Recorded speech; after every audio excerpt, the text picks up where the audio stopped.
Very good. Well, good morning, everyone. My name is Guy Gaster. For those who don't know me, I'm with the Visit NC team and specifically oversee the State Film Office. And happy to have joining us today as part of our monthly partner webinar series, Laurel Roop with the EDPNC and the Small Business Advisors Division. Laurel's going to talk a little bit about some of the assets that her group provides for both you as well as most likely some of your local partners. Yes,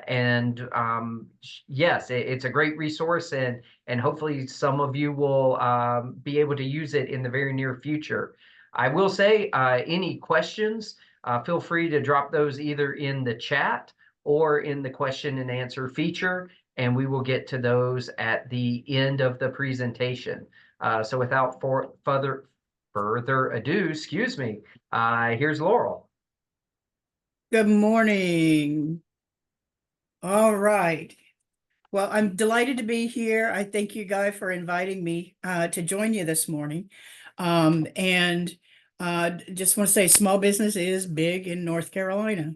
It's sort of an amazing thing that over 99% of businesses in the state of North Carolina fall into the small business category. And these are the numbers that came through for last year from the SBA, Small Business Administration. And just to put it in perspective, a small business is generally considered to be 500 or fewer employees, and which honestly seems kind of big, but that's the official definition. North Carolina has experienced a big surge in new business formation since 2019, and our business formation rates actually exceed the national average.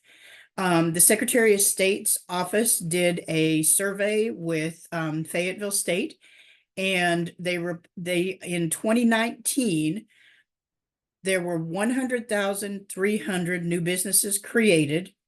In 2023, 171,700. So over 71% increase. Also, North Carolina businesses have been growing at a faster rate than the national average. That was reported by the IRS. It was measured by EIN, the federal EIN requests. So small business is big in North Carolina, and we're delighted about it. I'm Laurel Roop. I'm the director of the Small Business Advisor team at EDPNC. And we're a team of, I call it 4.5. I'm a working director, so I take calls and talk to people too. But I have an amazing team of people. We help people across the state with starting or expanding businesses. We provide resources and referrals, assist with some of the processes, and help people through some of the forms. We don't process documents, and it's a free service, which surprises people often. But there actually are some awesome free services here in North Carolina for small businesses that we'll talk about. And I have two advisors who are bilingual in Spanish, so we support the whole state. And my team, Guy and I were talking before we started. I've been here 9.5 years now. I've been the director for not quite 2 years.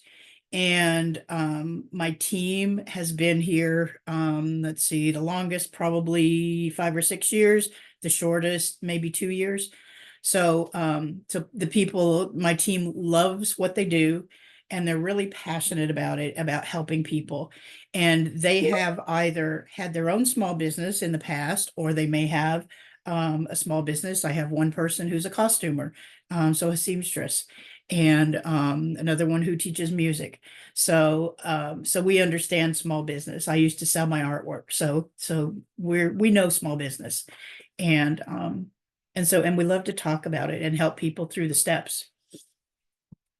So this team of people to help folks in the state of North Carolina with how to start a business in North Carolina was established 38 years ago by our state legislature. It originally sat in the North Carolina Secretary of State's office.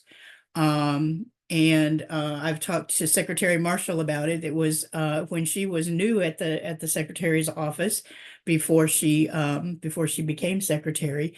And she has a soft spot in her heart for us because of that. And they called us BLIO, or Business License Information Office. Then in 2004, the team was moved over to North Carolina Department of Commerce and became Blink, or Business Link North Carolina. Some of you may have heard of Blink in the past, and we were Blink for a long time. And then 10 years ago, of course, when EDPNC was created, we were moved to the partnership with the rest of the commerce team supporting economic development and travel and tourism for the state. And then a couple of years ago, we had a branding change, as one does, to small business advisors. So our name has changed, but we still provide the same services supporting small businesses in the state. We're state-funded, free resource, and we're here to help people with North Carolina business requirements. And that's whether you're thinking about starting a brand new business, have an existing business, and you're ready to expand, or you're coming in new to North Carolina. This is sort of a snapshot of what we do. These are our numbers from last year. So we talked to over 12,000 folks, or emails. We also talk to people via email. Some people prefer that. And this is with 4.5 people. It sort of astonishes us that we talk to this many people during the year. And we track our minority, women, and veteran-owned businesses. We talk to people in all 100 counties, and over 8,700, or about 72%, of the people we talk to were starting brand new businesses. We do track our customer sat, and we hit 97%. And we generally hit 96, 97 all the time, which is also sort of astonishing to me. But it's kind of funny. People regularly, when they're responding in the comments to our customer sat survey, they say, they're astonished that people who work for the government are as nice as we are. So we might not have a .gov website, but they still look at us as government support. So how is it that we do all of that? Well, we talk to people on the phone. Our 800 number is open for calls on weekdays, 8:30 to 4:30. And we talk to people most of the day. We also, of course, return voicemails, and we respond to emails that come in during our off hours or during the day. Some people prefer to communicate via email, and that's fine. And we truly do return voicemails. One of us handles sort of the inbox every day. So you needn't worry about that. If you have to leave a message, we will definitely get back to you. An important thing to know is we are not accountants or lawyers. So we provide education, information, that sort of thing. We help people with the steps to follow, and we'll talk about that a little bit. And we explain terms, which can be really confusing. Sometimes we walk people through forms like the how to register an LLC form. We talk to people about the costs, but we don't dive deeply into specific like taxes or say requirements for a special license. Like I can't tell you what you need to do to become a general contractor, but I know who can, and I get you to that right person. And then everyone we talk to receives a personalized step-by-step email with everything we talk about, the steps to follow to get their business registered, and the taxes, and if they need a license, and any permitting. It has links to forms, phone numbers, and more resources. And they have everything that they need. And yeah, we don't cut it off after one conversation. We have folks that we talk to pretty regularly. They'll check in every year or so and let us know how things are going, or somebody may be switching from a sole proprietor to an LLC and they know we'll help them. And so they reach out to us. And these are our page. This is our page on the EDPNC website. This phrase, if you have big dreams, you've come to the right place, is sort of near and dear to our hearts, because we really believe that, and we love what we do, and we like to make sure people have what they need so they can succeed. There are a whole lot of resources further down on the page, business forms, marketing resources, financing resources, all sorts of stuff on the website. So it's actually really useful. So this is sort of what we talk about, and we provide education and information. We talk about the importance of understanding that all businesses follow the laws for doing business in the state where they're located. So anyone who wants to do business in North Carolina follows the laws of North Carolina. And different states have different laws, different licenses, and vocabulary can be different. They call things by different names. An example for that is licensing. So in the state of North Carolina, we do not have a business license. That general one-size-fits-all license that we used to have one, but it was repealed by state legislature. It'll be 10 years ago this July. Our licensing, unlike some other states, is occupational and professional. So if you are a physician, a general contractor, a massage therapist, yeah, there's going to be an occupational or professional license for that, but you won't have a piece of paper that says general, or that says business license, and that throws people sometimes. I talked to a contractor coming down from New York, and when I explained no business license, he was like, "What? I have to pay $900 a year in New York. I can't wait to get there." So it's an awesome perk we have here in North Carolina. What we talk about, this is actually the screen or the slide that I use when I'm teaching how to start a business in North Carolina, where we talk about vocabulary and licenses, go into more detail about that, and then we talk about what are the steps. How do I get registered? Tax information, compliance. We go through some examples and then other resources. So we get into detail about business names and business structures. We talk about what the differences are in business structure. And business structure, that's am I a nonprofit organization? Am I a for-profit? And as a for-profit, am I a sole proprietorship? Do I want to be an LLC, a corporation, a PLLC or PC? And the P stands for professional. And is there a fee? How do I do it? How do I protect my business name? All those sorts of things. And we go into detail with people. And it's important to remember some of the requirements are going to be different. Requirements for nonprofits are different from for-profit businesses. And certain businesses with professional licensing are required to register as PLLCs or PCs. And those are fields like medical fields, architecture, engineering, those sorts of things. And then we often get the question, or someone will say, I want to register as an S Corp.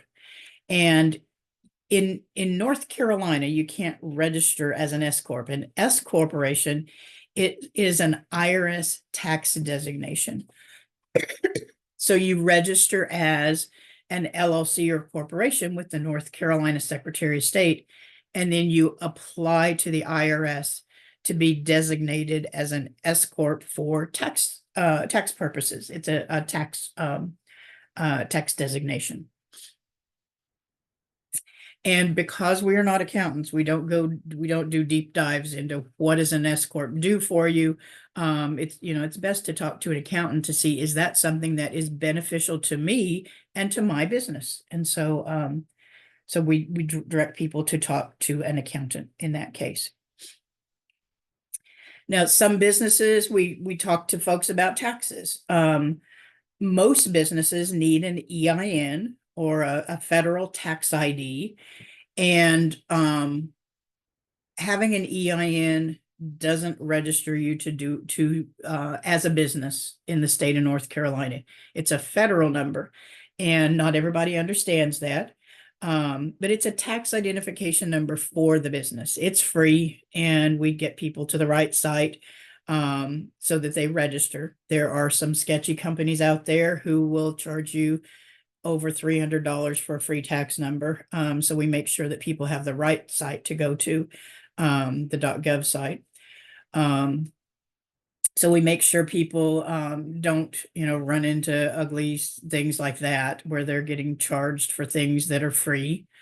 Some people will need a state tax number, or a sales and use tax account, or employee withholding for the state. And that's all done with North Carolina Department of Revenue. And that's sort of one of those vocabulary things. People call them a state tax ID or a sales tax number, or some people will call it a retail license, which it really isn't. But we explain to people what it is and what it isn't and how to get it. It's free, of course. You register. And in North Carolina, if you're selling a product, or if you're providing installation, maintenance, and repair services, so like a handyman or auto repair, or somebody who fixes phones, that sort of thing, they'll need a sales tax number, and you'll be charged sales tax on the services that they provide to you. If you rent short-term lodging, there's sales tax on that. Plus, I'm sure you're very familiar with lodging or occupancy tax, which of course goes to support tourism in the cities and counties where the rentals are located. And then there's this thing called business personal property tax, and this is a county requirement. And it is a tax on equipment that's used in the business. And it's due every January for every business, no matter what flavor it is, a big business, small business. And you pay taxes on them. And of course, it depreciates and stuff. But basically, it's the equipment, the tools, the computers, furniture, that sort of thing that you use in the business. Sometimes that's kind of surprising to people. We talk to folks about what are the requirements if I'm going to hire employees, what's payroll. Again, we don't do a deep dive in it, but we make sure they know where to get their withholding numbers, their unemployment, that they may need workers' comp, there's new hire reporting, things like that. We make sure that they understand, what does it mean when I'm ready to hire employees? And then people say, well, I'm going to have a contract employee. And so we say, okay, let's take a step back, because there's a contract worker and there's an employee, and there's a big difference between contractors and employees. And it has to do with the work they do, how they are treated, and whether they're going to have withholding and taxes withheld. If you're an employee, yeah, you're going to get a W-2 at the end of the year, because your employer will have withheld taxes, and for Medicare and Social Security and all those things that happen behind the scenes there in payroll. But a contract worker, hired usually for a special project sort of thing for a defined period of time, and probably a little bit looser on the requirements. They may decide to work very different hours than an employee would, um, to do the particular job, and they are paid the flat rate, and they are responsible for their own income tax. And there are legal ramifications if you confuse the two. So we make sure that people know they can find more information on the US Department of Labor website or on the IRS website. What's the definition? And to make sure that they understand that so they don't get penalized for doing it incorrectly. And then we get into compliance. We talk to people about licenses. We probably a dozen times a day, we explain to people, nope, there's no business license. But depending on what you do, you might have another license, or you might need a certification of some kind. There might be a local permit, something like that. So licensing is, as we said, occupational or professional. So that's everything from a nurse to a cosmetologist to a daycare or a home care massage therapist, all those things. And they're generally handled by an occupational licensing board, like the North Carolina Board of Cosmetic Arts or the Board of General Contractors. And we make sure that we get people to those organizations so they can talk them through what the requirements are. People coming from other states, they'll be able to tell them, is there reciprocity? Do they have to, take the exam all over again if there's an exam? And so we've got, I think it's over 900 types of licenses. But honestly, there's a whole lot of businesses that don't require a license at all. And sometimes people will call us, well, I can't find my license on the database. And so we'll talk to them and say, it's a retail business. Well, a retail business, as long as the product you're selling isn't required to be licensed, there's no license. But if you were selling wine and beer or firearms or something like that, yeah, you definitely need, there are licenses for those things. There also might be a local license. For example, passenger transportation. Often there is a city license for that. Sometimes you have a big decal that you have to put on the vehicle. Sometimes it depends on the size, how many passengers you can carry at a time. You'll need a license, a local license generally for selling alcohol, in addition to the ABC license. And of course, everyone gets a piece of the tax pie. So there are additional tax requirements for things like selling alcohol. And then some cities have something called a home occupation permit. And basically it's a permit for a home-based business. I know Charlotte has one, and Raleigh, where I live, has one. However, last year they changed the rules. And if I have a home-based business, but nobody comes to my home related to that business, I don't need that permit. But if I have someone coming to my home for the business, for example, a piano teacher, I would need that permit. So that's something we make sure people check in with their local municipalities to make sure they have what they need for as far as the location goes. If there's a brick and mortar, it's important to talk to the zoning department, make sure you can do what you want to do in that location. Sometimes they're not going to open a wine store next door to a grade school. That's not going to happen in a city. So you have to make sure you understand, what are your local requirements. And when you open a store, brick and mortar, daycare, that sort of thing, you'll have an inspection, a certificate of occupancy before you open. Of course, your contractor, if you're doing a build out, your contractor will work with the city for permitting and things. And then the fire marshal's office comes to do that inspection before you open. Let's see here. One other thing that it's important for home-based businesses is to make sure you double check your HOA rules if you have an HOA, and look at your lease restrictions if you're renting. So that's something important to check into. Okay, so another thing we do is share information about our partner organizations. I'm sure you guys have been in this space for a while. You've heard the term entrepreneurship ecosystem. It seems to be the new big buzzword for businesses.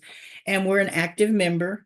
And we partner with many of the entrepreneurial support organizations, all the state agencies with state, local, federal organizations who provide support to small businesses. We often will talk to someone and they will be talking about, and you'll probably want a business plan and a financial plan. And they're like, what? And we're like, okay, let's step back a minute.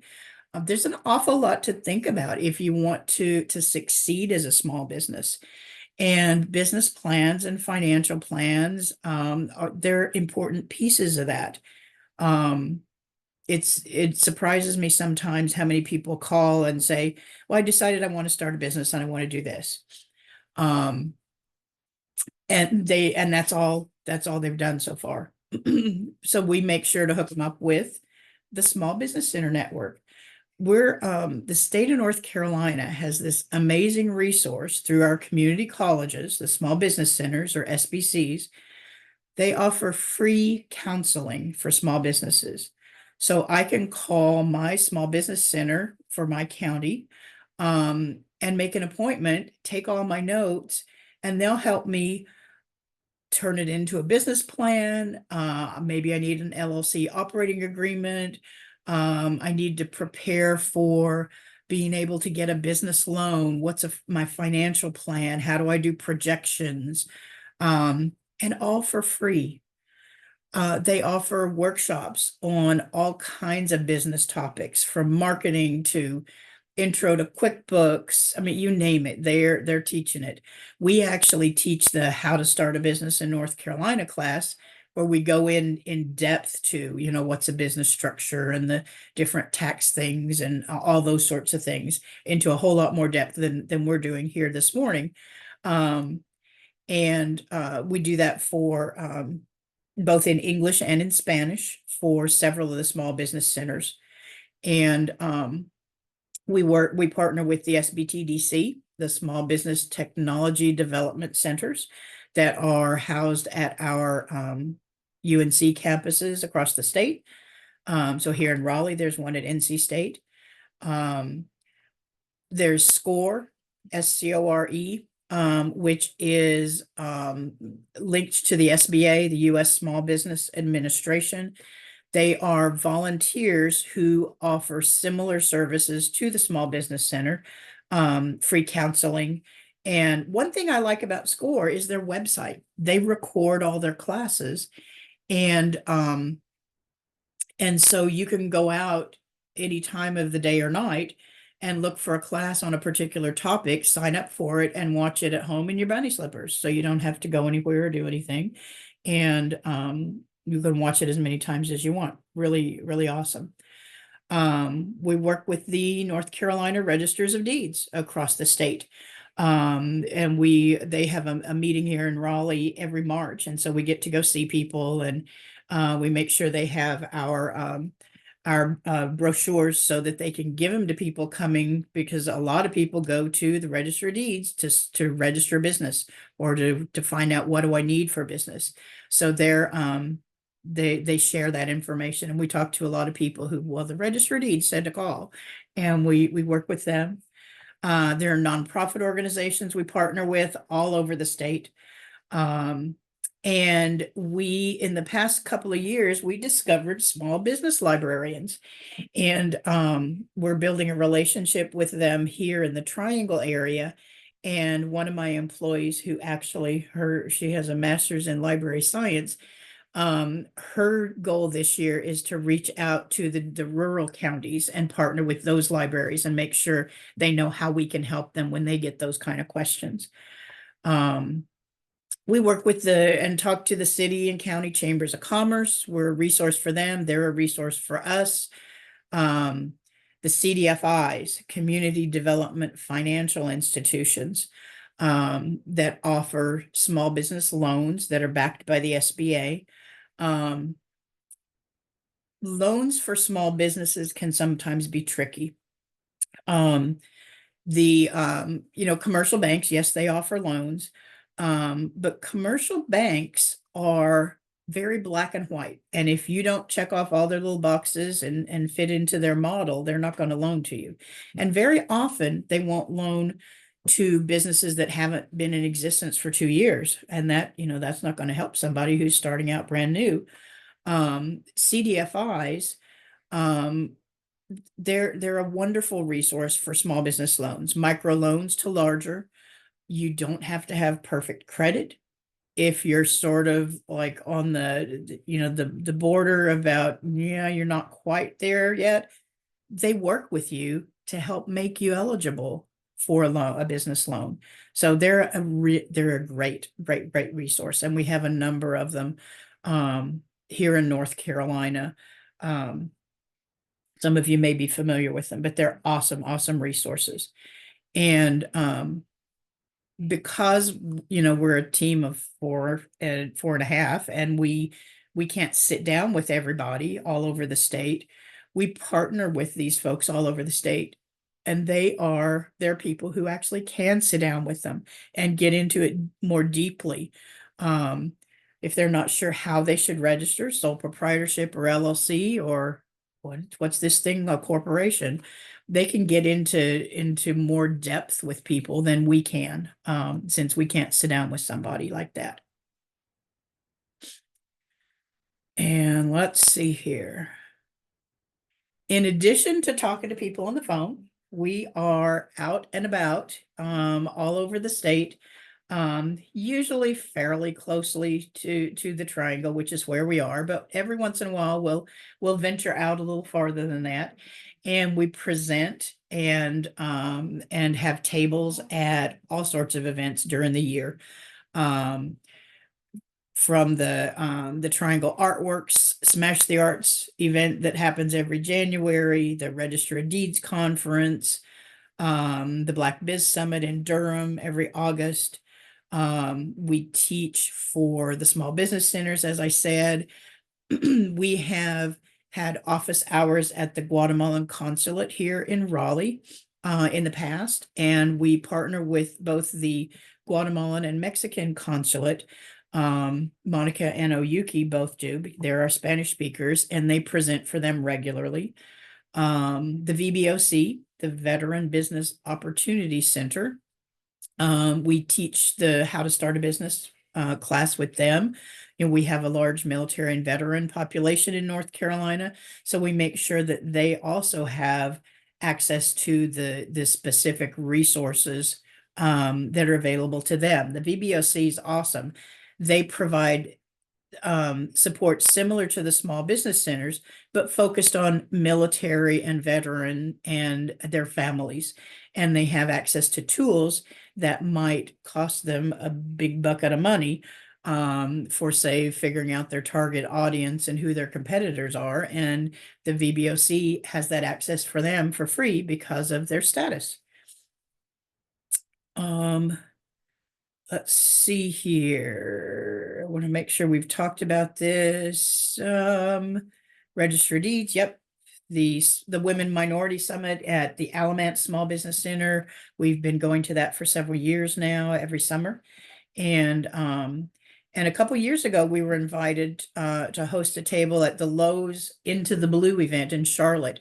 And that was fun. It was an event where Lowe's invited small businesses in to pitch to them to see if they could sell their products in the store. So it was an awesome thing for retail businesses.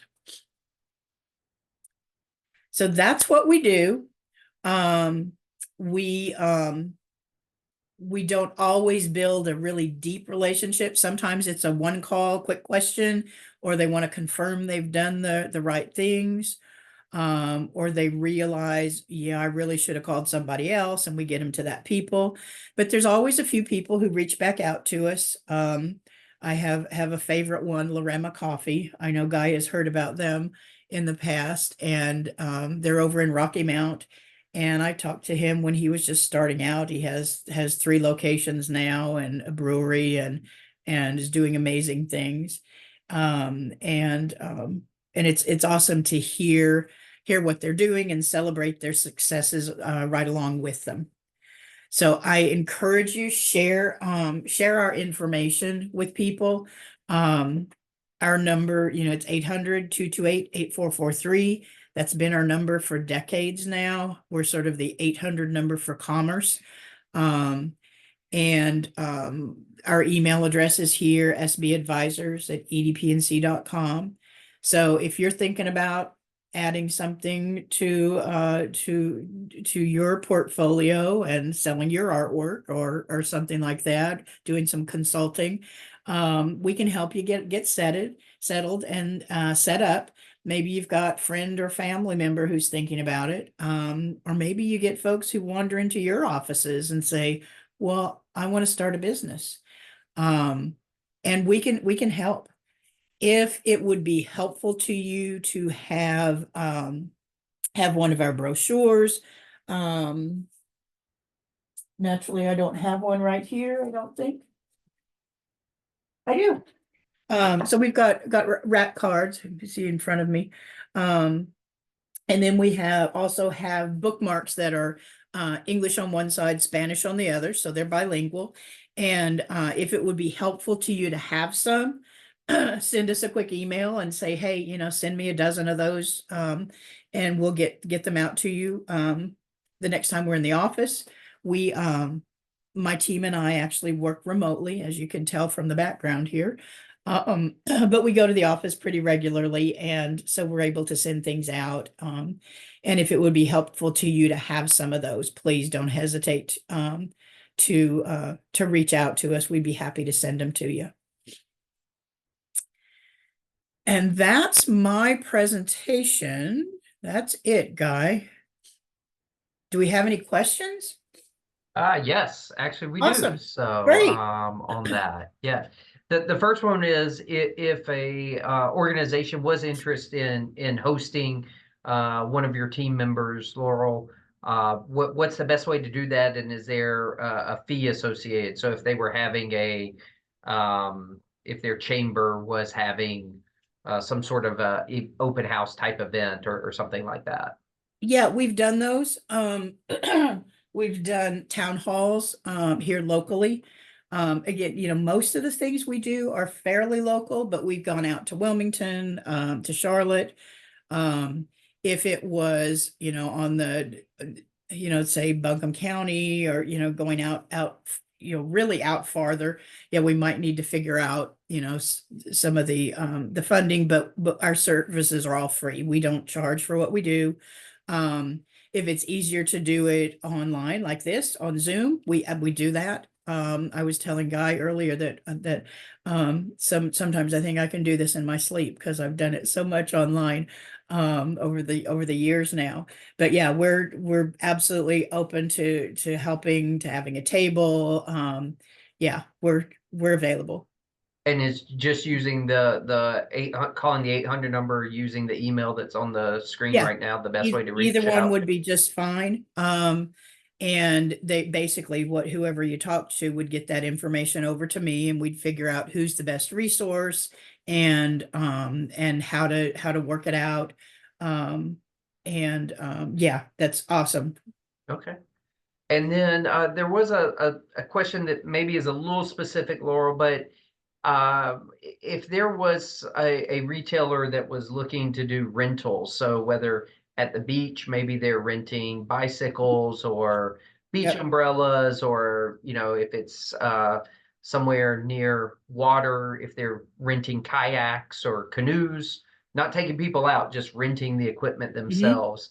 Yep. Is there a quote unquote license for that, or what? for that No, rental there's itself? there's not a license, but we make sure that people understand that they need to talk to the the city or the park if it happens to be in a park. Do I need a permit to do this? I know for Raleigh Parks and Rec, the lakes, like at Lake Wheeler, if you're going to do anything there, and that's from renting to having a pop-up vendor sort of thing. There are absolutely requirements for that. And depending on what it is, they may want to check in with wildlife resources. If they were taking folks out on a boat themselves, additional requirements. Renting a kayak, no, they have to charge sales and use tax. Um, and they have to have permission from the location where they're doing it to be able to Mhm. do it. Okay, that's great. One of our participants wanted to echo the comment that you made and share with everyone, in case you haven't seen it. Terry Dennison has said that the small business centers at the local community colleges are indeed great contacts for Yes, TDAs as well as chambers. So I know yeah, you mentioned those as well. If by chance, I think Laurel probably has a list of those. If you don't know who at your local community college it might be, she could probably help out, and certainly reaching out to the local community college could get you pointed in the right direction as well yeah, for those absolutely. contacts. Yeah, yeah, there's on NCSBC, or it's SBCNC, ncsbc.net. So net for network. And there's a place to actually go. You can click on counseling and then you can search by location or county. Personally, I always go to county because there's a whole lot of locations on that map. And so I'll go to say Wilkes County and well, there's Lori, and I would get people over to them. And every one of our emails has those links so that the people know that they can go right out there and reach out to and get that additional help. The small business centers, we've worked with them for years and years and years, and they're amazing, amazing. We love That's them. awesome. That's great. That's great. All right, we'll give a chance to see if anyone else has any other questions. Quick notice, our next webinar is coming up here June 12th. If I've gotten the dates right, you guys know those who attend regularly, I've missed these dates before looking at the wrong calendar, but as always, it's the second Thursday of the month. So June 12th, and we'll be doing our second Visit NC quarterly update, just giving an update on where some of our research stands, how some of our marketing programs are going, where things are in the world of film.